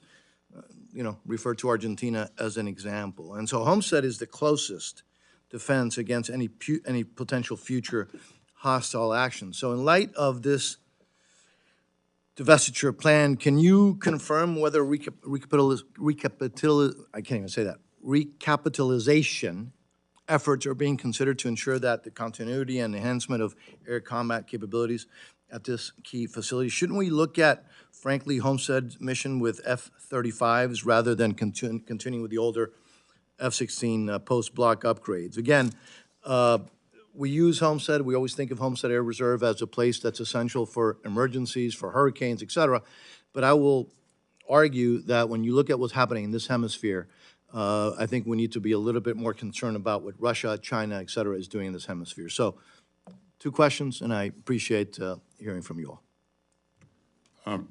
Thanks, sir. Well, first of all, Homestead is an important base because of its location, and it has, you know, gives us reach that I think is pretty important. And so Homestead's going to, the plan for it is to be in the inventory for some time. So if you're asking as to whether or not we're closing down Homestead, the answer is no. That's not in the current plans. And then I'll let the Air Force speak to some of the specifics there in terms of what's planned for the future. Regarding consequences and what people have learned from what's happened here in the Middle East here recently, you know, Iran did launch an unprecedented attack against Israel from Iran with an unprecedented number of weapons. What it should learn from that is that not only does Israel have the ability to defend itself against significant challenges, but its allies, principally the U.S., has significant capabilities as well. And so what you saw come together there in defense of Israel, I think, was quite remarkable. And again, that doesn't happen at the 11th hour. That happens because you know, countries are working together, making sure that we have the right procedures and processes in place to enable us to do that. And the skill of our pilots and the ability to pass information between countries and share insights on battle space, I think all of that came together the way it was supposed to come together. And General Kurilla and others have been working on this issue for quite some time, and I think you saw some of the outcomes on Saturday night. But what Iran should learn is that number one, their assumptions are wrong, and you know, number two, that you know we're going to do what's necessary to help in the defense of Israel. Mr. Secretary, I get that I'm running out of time, but the key here, though, is that the administration, you, the president, said, don't, to a number. It wasn't just Iran, it was their proxies, and what they did is did. And what I'd like to hear from you, again, probably this may not be the place, what are going to be the specific consequences for those who basically thumbed their nose at the President of the United States, at you, at others in the administration? When you said don't, they said did. And I hope that we are able to see some serious consequences, because otherwise, with all due respect, just like peace in our time, just like the reset, that's going to be one of those words that will be kept for history's sake as frankly a very sad joke. I'm out of time. I yield back. Thank you, gentlemen. Mr. Kilmer. Thank you, Chairman, and thank you, Mr. Secretary, for being with us. Naval Hospital Bremerton in my district closed its labor and delivery unit in April of 2022 as a result of the military health system downsizing several military treatment facility capabilities and staff. In my neck of the woods, the local healthcare network has simply been unable to manage the additional patient load, and it is unrealistic to have our service members travel all the way to Madigan Army Hospital, which is 43 miles away, not to mention having to cross a toll bridge, for consistent general and maternal care. Without continued pressure on DHA to expedite reassigning additional personnel to the Naval Hospital and reopening the labor and delivery unit, healthcare for our sailors and their families will continue to deteriorate. These shortages are unacceptable and dangerous at a critical time when the Navy plans to expand its missions and maintenance in the region, and when the DoD recently announced the stabilization of the military health system by bringing patients and families from the heavily referred off-base providers back to understaffed MTFs. With this in mind, have you discussed the impacts of these personnel shortages on our sailors' readiness with DHA? We have, sir, and we've also discussed it with the services. And to the point that you're making, we do need to make sure that we invest in our healthcare system by making sure that we have the right personnel on board and the right numbers to be able to provide that service that our service members and families expect. So with that in mind, do you plan on urging DHA to reassign personnel to Naval Hospital Bremerton to respond to the significant degradation of care in Kitsap County? We're looking at rebalancing our footprint across the board, and of course that's a part of it. But we're taking a holistic look at this. And as you know, we complied with congressional guidance in terms of consolidation and of resources and that sort of stuff. But as we look at this and as we endeavor to make sure that our families and our troops and our families are getting the right kind of health care, it requires that we relook some of the assumptions and relook some of the manpower allocations that we've made in the past, and we're doing that. I'm making a personal plea that you look at this specifically related to Naval Hospital Bremerton and labor and delivery. I can tell you stories that I've heard from sailors and from their families that are heartbreaking, and it is as a consequence of these decisions that have been made. I understand tough decisions have to be made, and sometimes there's the wrong decisions, and we can make this right. I will tell you we're also working on a bill called the Midwives Act, which would direct the DoD to establish a 5-year pilot to evaluate the use of professional midwives under the TRICARE program to help alleviate some of these challenges. I hope that we can work with you and your team to secure that bill through the NDAA this year, and just wanted you to be aware of it.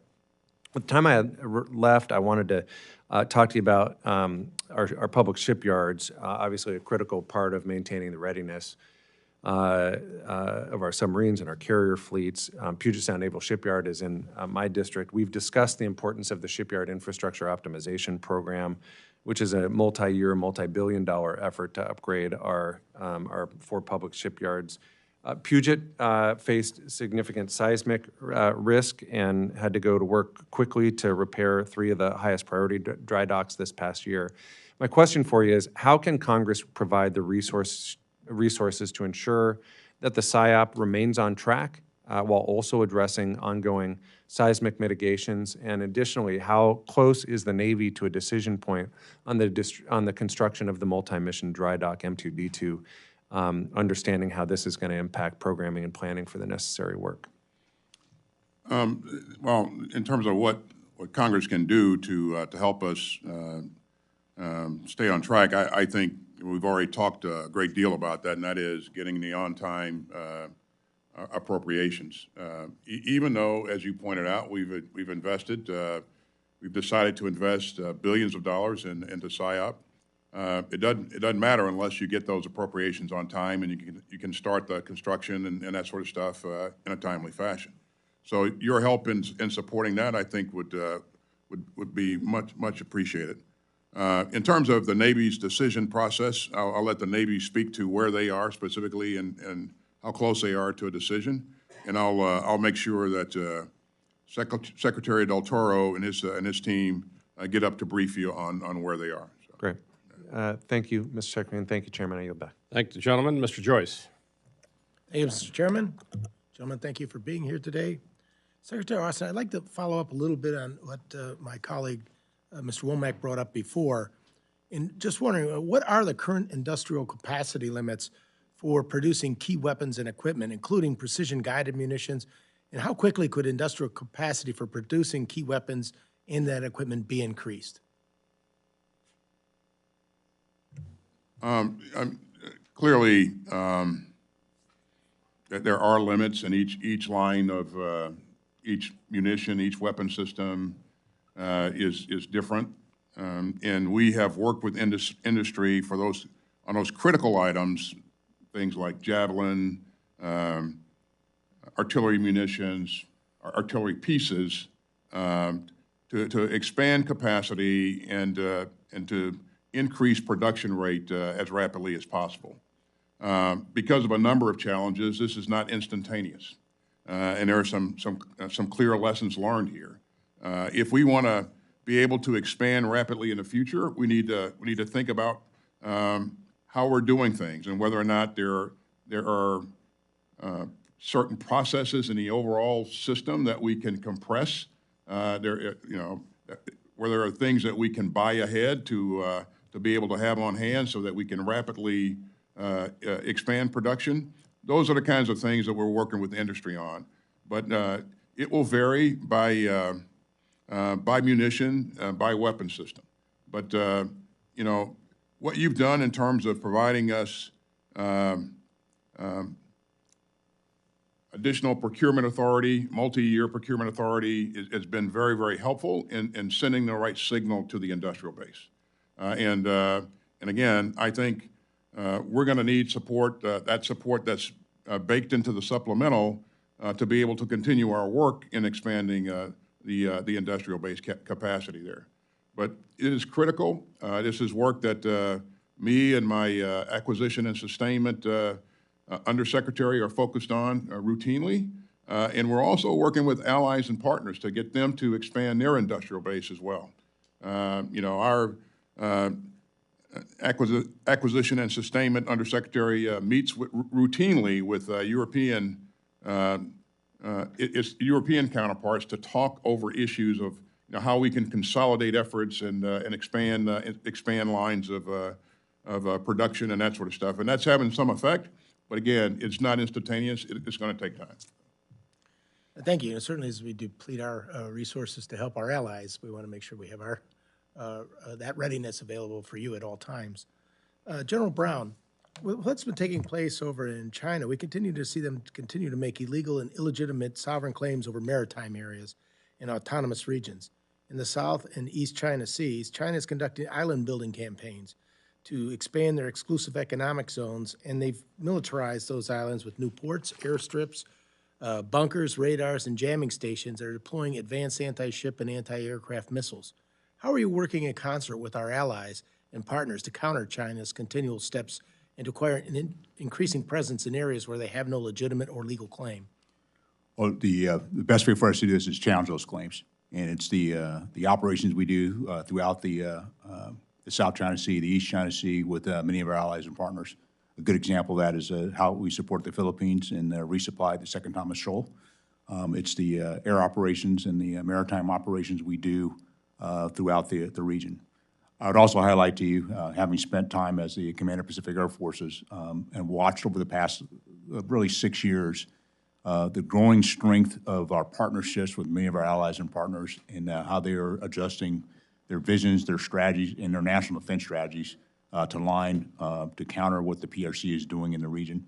And all that together is a way for us to push back. And it's not only what we do from a military standpoint, but also with the rest of our government and the other governments from an economic standpoint, and how that plays into to counter what the PRC is doing in that part of the world. Thank you. I yield back, Mr. Chair. Thank the gentleman. Mr. Case. Thank you, Mr. Secretary. I appreciated the dialogue you had with my colleagues earlier on the Pacific Deterrence Initiative. I've been asking questions in our hearings this year to try to figure out what PDI actually means, and I have to admit I'm a little more confused than when I started. If it is meant as a itemization of or a confirmation of focus on China and the Indo-Pacific, clearly 9.9 billion is not that. So it's not supposed to be a summary of how good we're doing in terms of a budget against the China threat and our big picture response. If it's meant to be kind of a more of a short-term laundry list for things that we need, isolated things that we need to be doing in conjunction with ancillary to a specific part of our budget, I can understand that. But when I take a look at the PDI list that we have for this year, clearly some things I think fit into that category, but others, for example, weapons acquisition, it seems to me should be kind of more of a base budget as opposed to PDI quantified. So it's not necessarily a question, just an observation, and I'm not sure what it means nowadays. And I'd love to work with, we've had some answers have been to the effect of, it can mean a lot of things to a lot of people. It's accounting. If it had an OCO-style component to it, if there was more flexibility in the Indo-Pacific region to apply it to things like campaigning, maybe it would work better. But I think it's a kind of a work in progress, and I'm not sure it's exactly matching what we're trying to achieve. But that's more of a rhetorical statement. My question has to do with this comment. I think we all realize in spades that wherever in the world it is, we can't do this alone. We shouldn't do this alone. We're not going to do this alone, and we need to have our partners and allies be full contributors along the way, full participants. We certainly have seen this in Europe, as you pointed out in your opening statements, and we've seen a real increase in the Indo-Pacific as well. And an important component of that, I think we would both agree, is, I guess, what we euphemistically call campaigning. So the sum total of the connections that we develop with other militaries throughout the region, throughout the world, joint training exercises, interoperability, that whole range. I wondered if you might just give some comment to how that's going with specific regard to the Indo-Pacific, where we clearly have needs with key allies such as Japan and Korea and the Philippines, of course, here this week, Australia, New Zealand, and beyond. But also, I was concerned with whether this budget does give sufficient attention to the overall area of connections between our military, strengthening those bonds, giving them the resources, the tools, the training, the incentives to undertake a greater share of the overall defense. I did note that, for example, in Indo-PACOM's unfunded priorities, they came in, one of their highest unfunded priorities was about $500 million for campaigning. So I just wondered if that's how Indo-PACOM feels about campaigning, and I value their input, why didn't that get into the base budget? Or, where does campaigning stack up? How do you think it's going, and how do you think we fund it properly? Thanks, sir. As the chairman indicated earlier, these operations and exercises are fundamental to our readiness, and you see us investing some $147 billion into readiness. That's a decision that we made in light of the fact that there is a cap on the top line. So we chose to invest in readiness and some modernization, and also taking care of our people. In terms of the kinds of things that we're doing in the region, you live in the region, so you're witnessing this firsthand. We probably have the best relationship that we've had with Japan in a very, very long time. We see Japan investing in a significant way in its own defense. We see them investing in long-range strike and other things, and they're looking to work with us to co-produce certain items. We have a a great relationship with the Republic of Korea. And we're working with the ROK and Japan in a trilateral fashion to ensure that we can share missile early warning data, and that's going really, really well. And we saw recently the two leaders of those countries conduct a summit with the president here in the United States. The Philippines. 3 years ago, the Philippines were about ready to decide to not allow our troops to remain in the Philippines. You fast forward to today, and we have probably one of the best relationships with the Philippines that we've seen in a long time. We just had President Marcos here, and again, we opened up 4 new sites where our military can work with his military on a number of issues, and those sites are in addition to what we already had. Australia, a generation, we just put in play a generational initiative here that I think is going to continue to provide tremendous capability to our allies in the region and to us, quite frankly. This is the AUKUS initiative. Again, this provides Australia with a nuclear-powered, conventionally armed submarine capability. It will take years to put all the things in place, but we are moving out, and that's progressing very, very well. And we're also working with Australia to do a number of things in terms of potentially co-producing long-range strike and some other things. India, we have a great relationship with India. We recently have enabled India to produce jet engine in India, and that's kind of revolutionary. And that'll provide a great capability to them. And we're also co-producing an armored vehicle with India. So all of these things, when you add them up, are probably more than we've seen happen in that region in a very, very long time. And they all promote interoperability, and they all help to increase, our ability to respond to a number of different things. But again, these are real meaningful steps that I think we've taken in a region that I think a lot of people are not aware of. But we have made tremendous progress, and we'll continue to do so. Thank you, Mr. Secretary. Mr. Garcia. Thank you, Mr. Chairman, and thank you all the gentlemen for your service to our beautiful country. General Brown, congratulations. Pretty good for a Viper guy to be where you are right now. So I see our biggest near-term tactical threat is our open southern border, and obviously the biggest strategic threat, which I treat as an existential threat to our country, being China, as well as our debt, but that's not your fault. I don't think we have a capability gap. I think we have the high-end exquisite technology in most domains, but I do see us losing the lead or having lost the lead in several domains in terms of capacity. And I'm encouraged by hearing that I think we're all aligned on the problem set and the challenges that we have. We have some, obviously, readiness and end strength issues, especially in executing and finishing this pivot to the Pacific that we've been talking about for, almost 20 years now. We need to actually execute that, complete that, and deter war before China gets aggressive against Taiwan.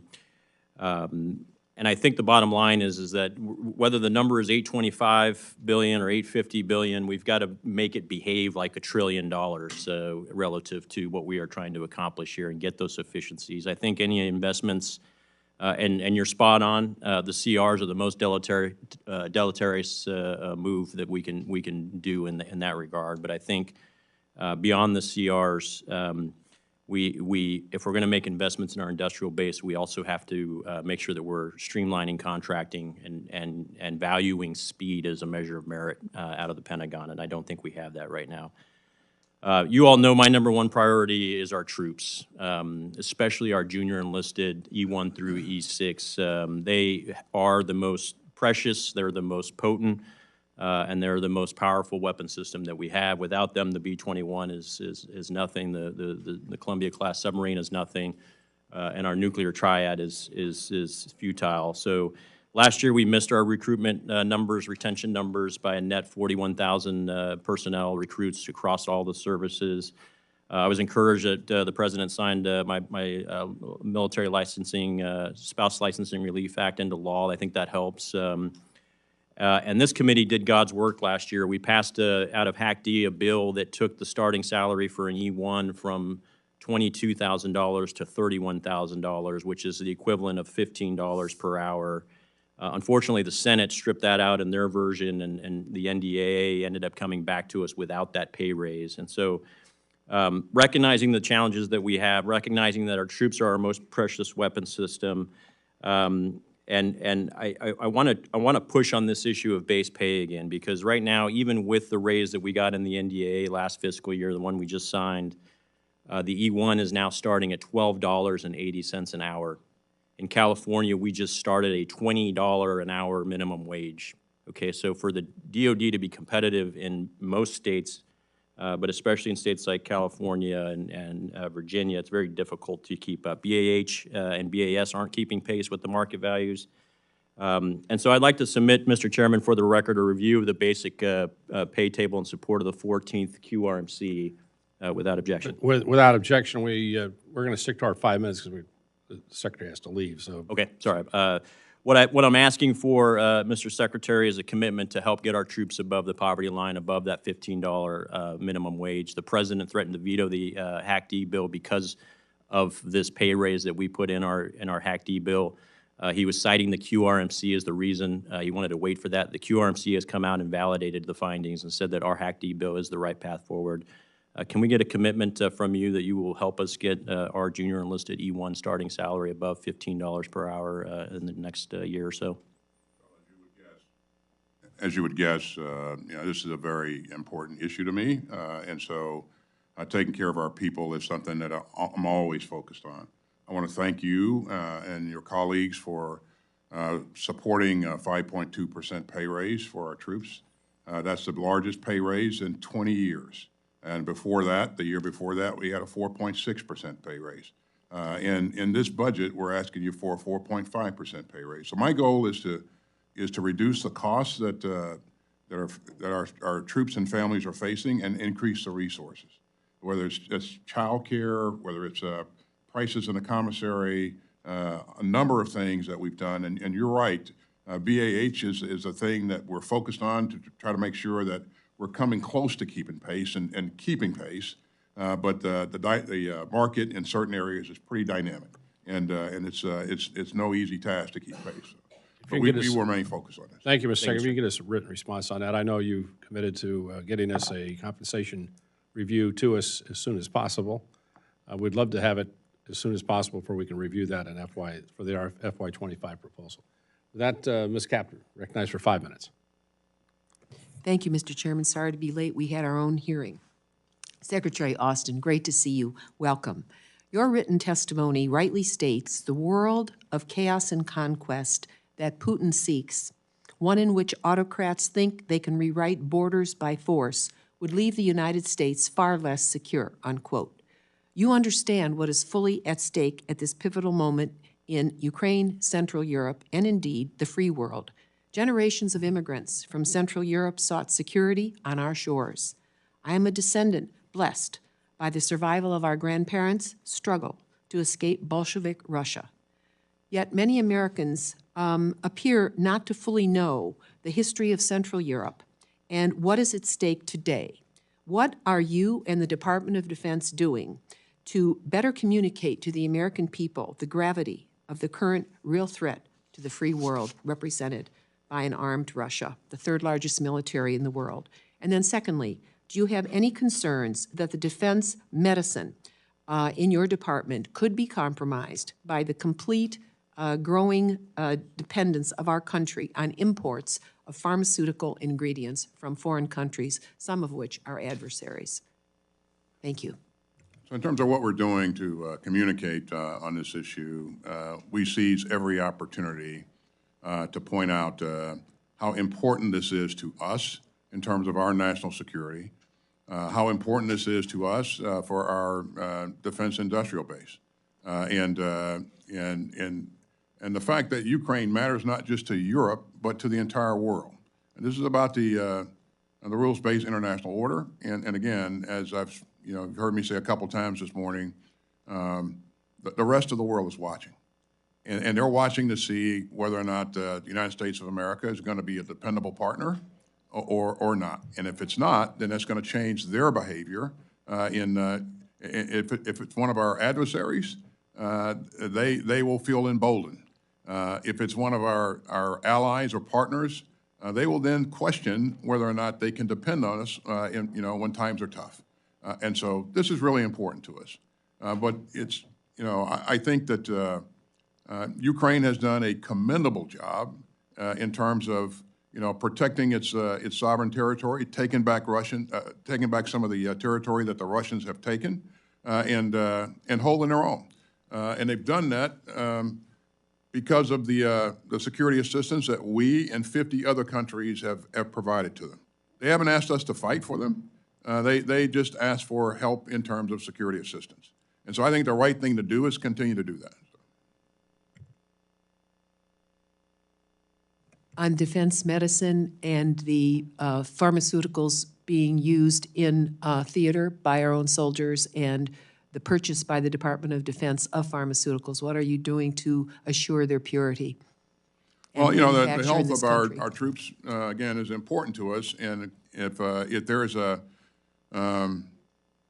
threat here of us not having the, pharmaceuticals that are up to speed, and certainly that's something that we will delve into. But I will get back to you on that issue. So.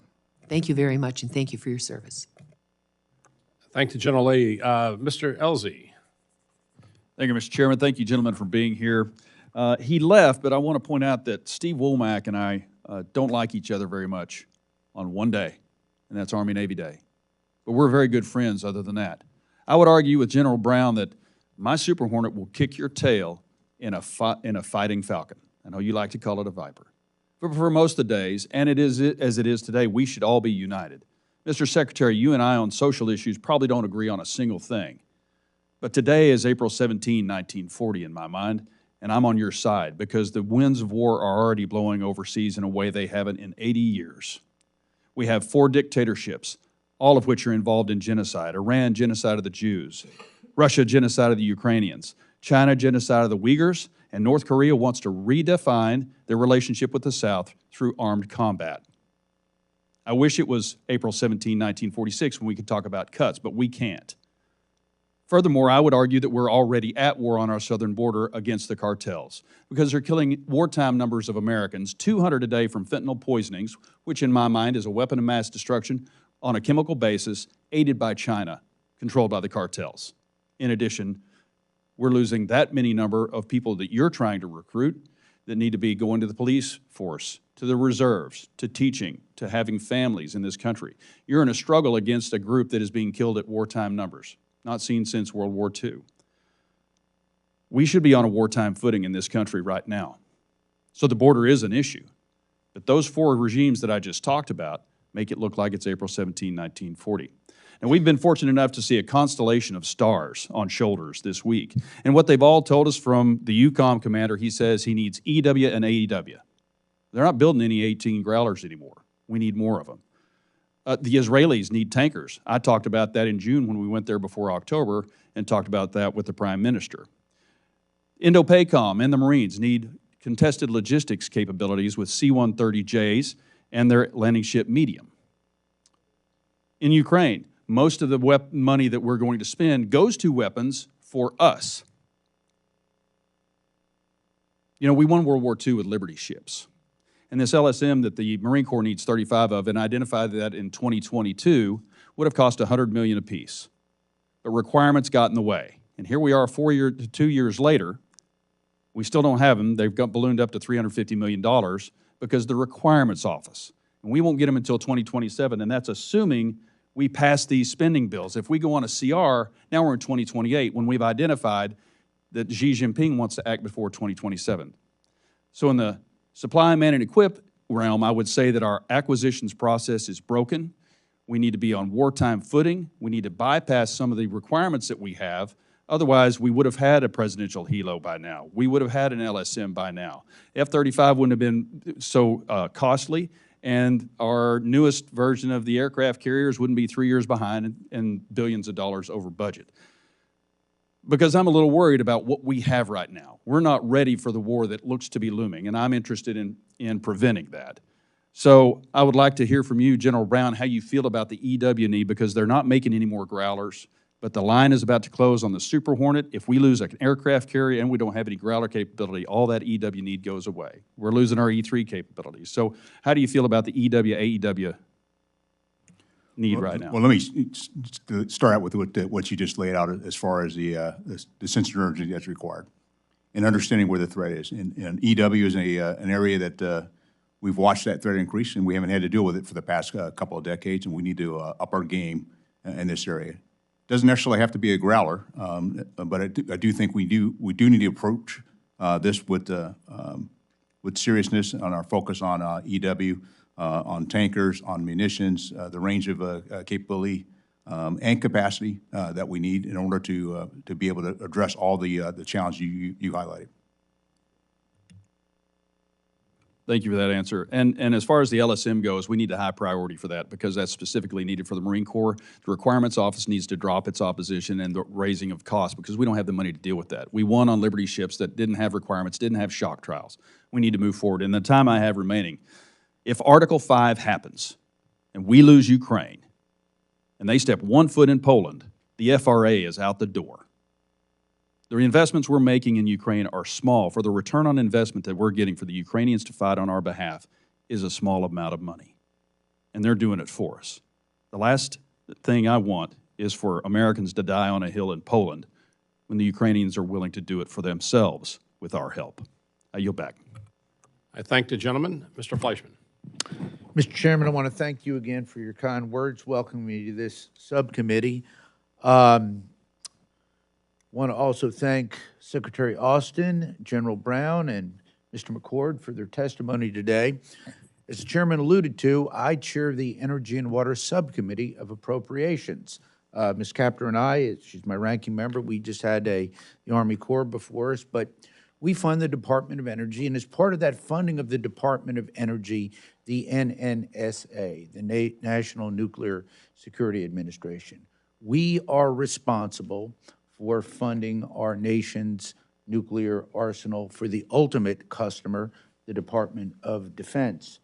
And I represent the people of the 3rd District of Tennessee, gentlemen, that encompasses the great city of Oak Ridge, birthplace of the Manhattan Project, Y-12 National Security Complex. We're also building the uranium processing facility.